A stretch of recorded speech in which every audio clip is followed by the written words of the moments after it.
India TV YouTube channel को subscribe करें और बेल आइकन दबाएं। नमस्कार, मैं हूं अमित पालित और इस वक्त की बड़ी खबर। गुजरात में बारिश और बाढ़ की वजह से 10 लोगों की जान चली गई है और सबसे ज्यादा प्रभावित हुआ है राजकोट और जामनगर का इलाका, जहां 4 लोगों की मौत हुई है। 7,500 से ज्यादा लोगों को सुरक्षित जगहों तक पहुंचाया गया। वहीं गुजरात में 15 स्टेट हाईवे समेत 188 रास्ते बंद पड़े हैं। कई जगह बिजली के खंभे उखड़ गए हैं। हजारों लोगों के मकान बर्बाद हो गए। कल गुजरात के सीएम भूपेंद्र पटेल ने बाढ़ प्रभावित इलाकों का दौरा किया और बाढ़ पीड़ितों से मुलाकात भी की। बाढ़ से गुजरात के 4 जिले सबसे ज्यादा प्रभावित हुए हैं। गुजरात में जामनगर, राजकोट में सबसे ज्यादा बर्बादी देखने को मिली है। राजकोट में बाढ़ से 4 लोगों की जान गई है, तो वहीं जामनगर में भी 4 लोगों ने जान गंवाई है।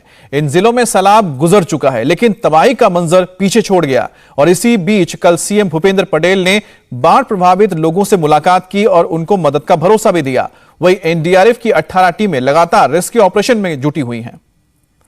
अब आपको गुजरात के 3 जिलों में बर्बादी की हैरान करने वाली तस्वीर दिखाते हैं।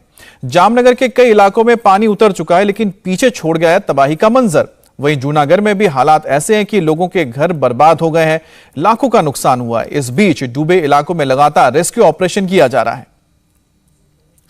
आपको तबाही की ग्राउंड रिपोर्ट दिखाएं, लेकिन उससे पहले आपको गुजरात के बाढ़ से बेहाल की कुछ तस्वीरें दिखाते हैं। कुछ तस्वीरें जो आप देख रहे हैं, इन तस्वीरों में आप देखिए कि एक डॉगी किस तरह से बाढ़ में फंस चुका है, लेकिन धीरे धीरे किनारे की ओर जा रहा है। और आप देखिए कि जो आसपास के इलाके की पानी करीबन 8 से 10 फीट पानी भर चुका है इलाकों में। और जो घर है, यानी कि जो निचला फ्लोर है आपका, वो पूरी तरह से पानी में डूब चुका है। इंसान हो, जानवर हो, हर कोई बेबस नजर आ रहा है।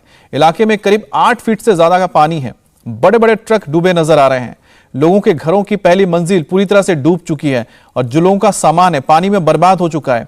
क्या मवेशी और क्या दूसरे जानवर और क्या इंसान, हर कोई इस पानी में जिंदगी से दो चार हो रहा है। जूनागढ़ में बर्बादी की एक और तस्वीर देखिए। लाखों का नुकसान हुआ है। बाढ़ में अनाज बर्बाद हो गए और घर भी तबाह हो गए।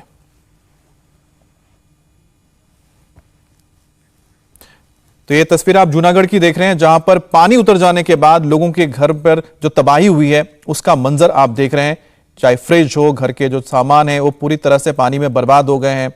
लोग धीरे धीरे अब अपने वापस जिंदगी पर लौटने की कोशिश कर रहे हैं, लेकिन जो नुकसान हुआ है वो उनके लिए बहुत ज्यादा है। इसके अलावा आप देखिए कितने मकान टूट गए हैं और ये अनाज जो लोगों का भूख मिटाते वो भी इस पानी में बर्बाद हो गए। अब आपको राजकोट की तस्वीर दिखाते हैं, जहां अभी मिशन जिंदगी चल रही है।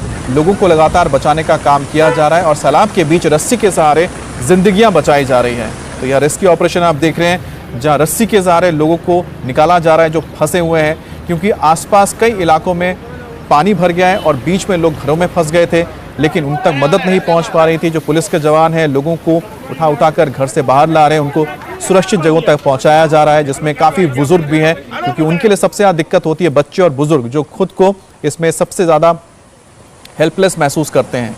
गुजरात में बाढ़ से मरने वालों की जो तादाद है वो लगातार बढ़ी है, लेकिन मौसम विभाग के अलर्ट के बाद से ही रेस्क्यू टीम पहले से तैनात कर दी गई है। लिहाजा बाढ़ के बीच रेस्क्यू ऑपरेशन तेज हो गया है। लेकिन अब जामनगर में बाढ़ का पानी कम हुआ तो उसके बाद तबाही का मंजर दिखा। सड़कें टूट गई हैं, पुल ढह गए हैं। जामनगर से संवाददाता राजेश कुमार वहां पर हुई बर्बादी की हालात अपनी इस रिपोर्ट के जरिए बता रहे हैं, उसको आप देखिए।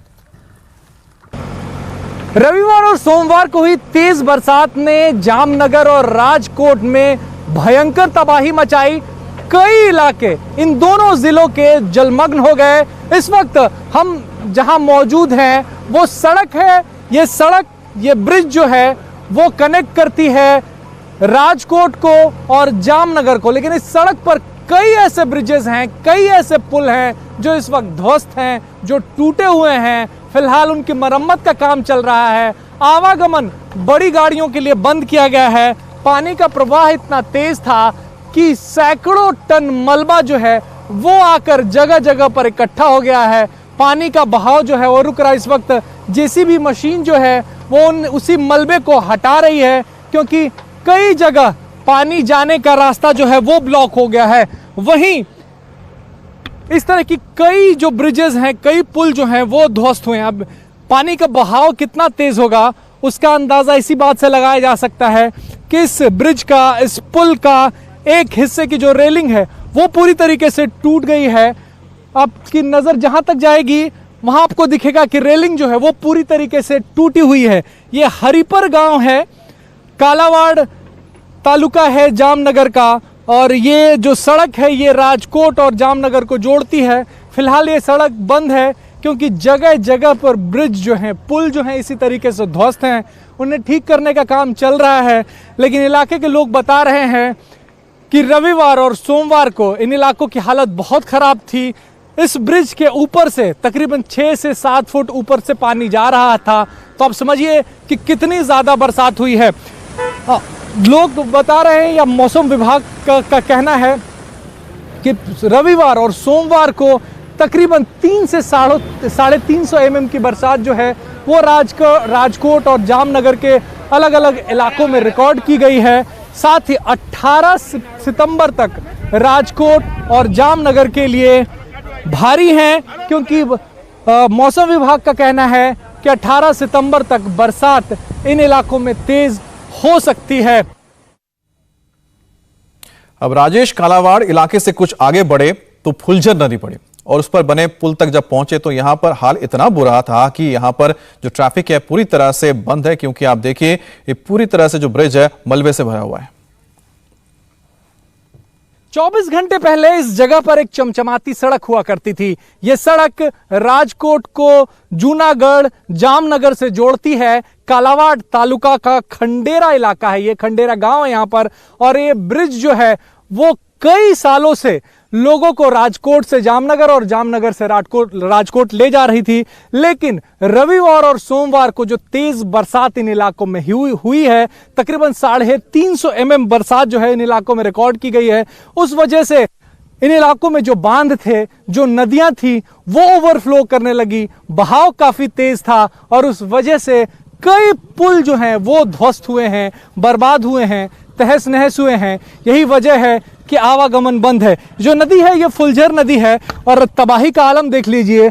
आधी से ज्यादा सड़क जो है वो कट गई है यहाँ पे। यही वजह है कि बड़े गाड़ियों के लिए आवागमन बंद किया गया है। सड़क उखड़ गई है, जो सड़क बची भी है वो उखड़ गई है।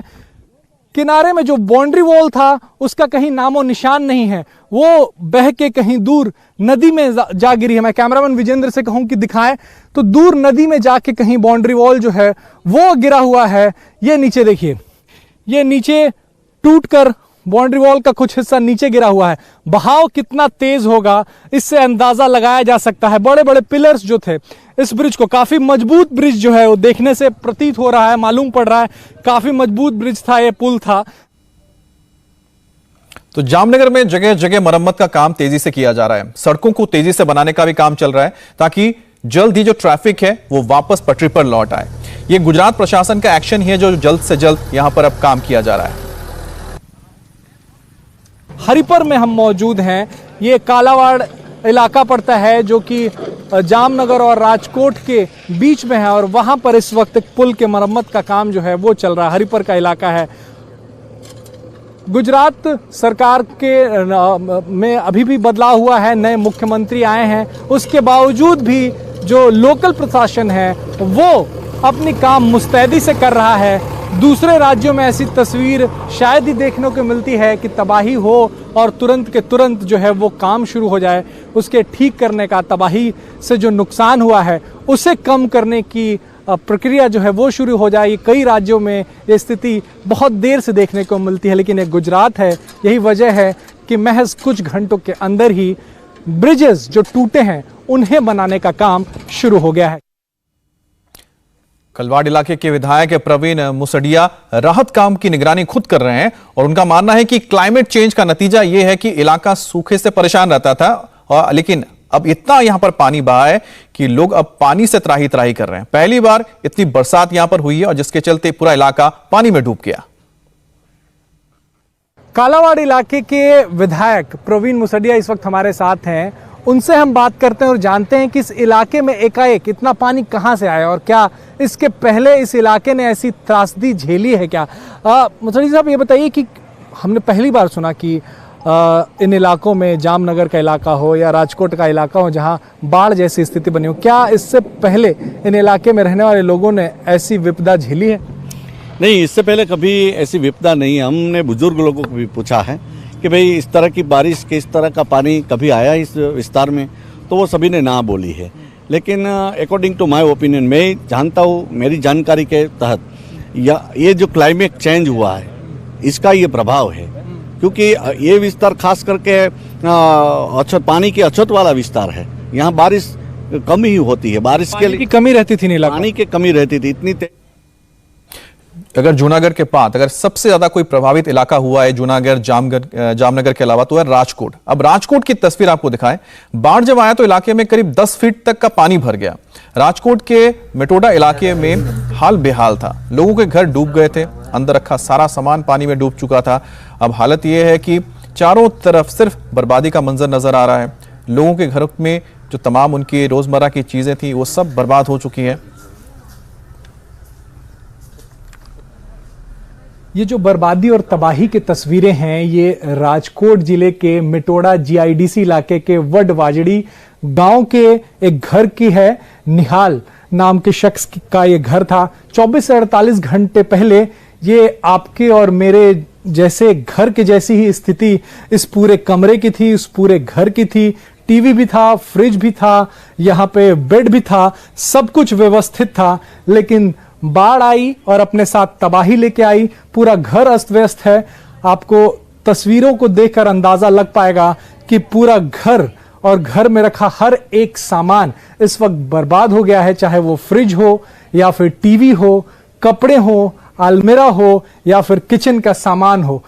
ये इस वक्त टीवी आपको दिखा रहे हैं। टीवी जो है वो पूरी तरीके से डूब चुका था जब यहाँ पे पानी भरा था। फ्रिज डूबा था और नीचे इस वक्त फर्श पर सिर्फ कीचड़ ही कीचड़ नजर आ रहा है। इस तरफ बेड था, सोफा था, सब कुछ खत्म हो गया है। कितने कमरों का घर था ये निहाल आपका? जी, ये 2 कमरों का घर था। और 2 कमरे में सब सामान, कुछ सामान था, अचानक से बाढ़ आई और सब कुछ खत्म कर दिया। मतलब कोई भी एक भी सामान बचा आपका? नहीं, कुछ नहीं, सब तबाही। क्योंकि ये जो आप छत देख सकते हैं वहां तक पानी गया था पूरा। ये पूरे छत तक पानी गया था? छत तक आप यहाँ पे देख सकते हैं। ये जो चीजें दिख रही है आपको, ये सब वहां तक पानी गया था। मतलब हम कहें कि 8 फीट 9 फीट तक पानी था तो गलत नहीं है? नहीं, इससे ऊपर जा रहा था मतलब पानी। हाँ, आप लोग कहाँ थे उस वक्त जब ये? यहाँ से जब पानी की शुरुआत हुई तो हम यहाँ से निकल गए, उस तरफ चले गए। फिर हमने 3-4 लोगों की सहाय लेके सीधा रोड पे चले गए और फिर पानी बढ़ता ही चला गया। फिर हम चले गए यहाँ से आगे जो वागुदल विलेज है वहाँ पे हम लोग शिफ्ट हो गए, मतलब सलामत हो जाए सब लोग, फैमिली सब लोग। उसी तरह से हम लोग वहाँ पे अपनी जान बचा के पहुँचे। ज़्यादा कुछ नहीं ले पाए, बस एक जोड़ी ये जो पहना हुआ कपड़ा है वो लिया, चप्पल थे वो लिए, बस। कौन कौन रहता है आपके इस घर में? यहाँ पे मम्मी है, पापा है, सब लोग है। राजकोट में अब सैलाब उतर चुका है, लेकिन अभी भी उसकी बर्बादी के जो निशान हैं वहां नजर आ रहे हैं। हमारे संवाददाता राजेश एक ऐसे ही जगह पर गए जहां एक ट्रस्ट का किचन था। सैकड़ों जरूरतमंदों को यहां से खाना बनाकर पहुंचाया जाता था, लेकिन बाढ़ में किचन तबाह हो गया है और जो अनाज था वो भी बर्बाद है। इस वक्त जो अन्न आप देख रहे हैं, जो गेहूं चावल इस वक्त आप देख रहे हैं, वो महज 24 से 48 घंटे पहले तक गरीबों का पेट भरते थे। या ये वो जगह है जहां से रोजाना 100 से 150 गरीबों को जो अस्पताल में हैं, भर्ती हैं, उनके परिवार वालों को खाना मुहैया होता है, उन पेशेंट्स को मुहैया कराया जाता खाना। ये एक ट्रस्ट है, ट्रस्ट के का ये एक किचन था जहां से टिफिन सर्विस गरीबों के लिए फ्री ऑफ कॉस्ट मुहैया कराया जाता था। लेकिन सारा अनाज इस वक्त बर्बाद हो गया है। राजकोट जिले का मिटोड़ा जगह है, जीआईडीसी मिटोड़ा का वडवाजड़ी गांव है और वहां पर ये इस तरीके से तबाही जो है वो मची है। पूरा का पूरा अनाज बर्बाद है, साथ ही यहां पर जितना भी सामान था वो सब कुछ बर्बाद हो गया है। नमस्ते, मैं हूं मीनाक्षी जोशी। वीडियो और खबरों से अपडेट रहने के लिए India TV YouTube channel subscribe करें, बेल आइकन दबाना ना भूलें। जुड़े रहें इंडिया टीवी के साथ।